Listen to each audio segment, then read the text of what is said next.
Fast bowler Shaheen Shah Afridi आज अपनी 23वीं सालगिरह मना रहे हैं। शाहीन ने कराची में अपने ससुर शाहिद आफरीदी समेत अहले खाना के हमरा सालगिरह का केक काटा। शाहिद आफरीदी ने ऑफिशियल ट्विटर अकाउंट पर तस्वीर शेयर करते हुए दामाद को सालगिरह की मुबारकबाद दी। तस्वीर में देखा जा सकता है कि घर के टेरेस पर केक काटने के बाद शाहिद आफरीदी शाहीन को केक खिला रहे हैं। सालगिरह की मुबारकबाद देने वाले शाहिद आफरीदी ने कैप्शन में शाहीन लिखा, सालगिरह मुबारक, खुश रहो।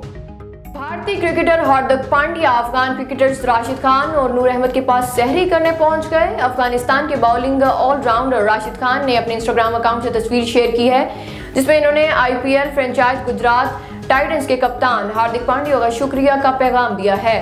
तस्वीर में हार्दिक पांड्या को राशिद खान और नूर अहमद के साथ सहरी के दस्तरखान पर बैठे देखा जा सकता है। न्यूजीलैंड से ताल्लुक रखने वाले अंपायर किम कार्टर मर्दों के इंटरनेशनल T20 मुकाबले में ऑन फील्ड अंपायरिंग की फराइज निभाने वाली पहली खातून बन गईं। किम कार्टर ने न्यूजीलैंड और श्रीलंका के माबैन सीरीज के दूसरे T20 इंटरनेशनल में अंपायरिंग के फराइज सरअंजाम दिए, जिसमें इनके हमरा वेन नाइट्स भी मौजूद थे। इस मुकाबले में केविज ने मेहमान लिंकन टाइगर्स को जेर किया।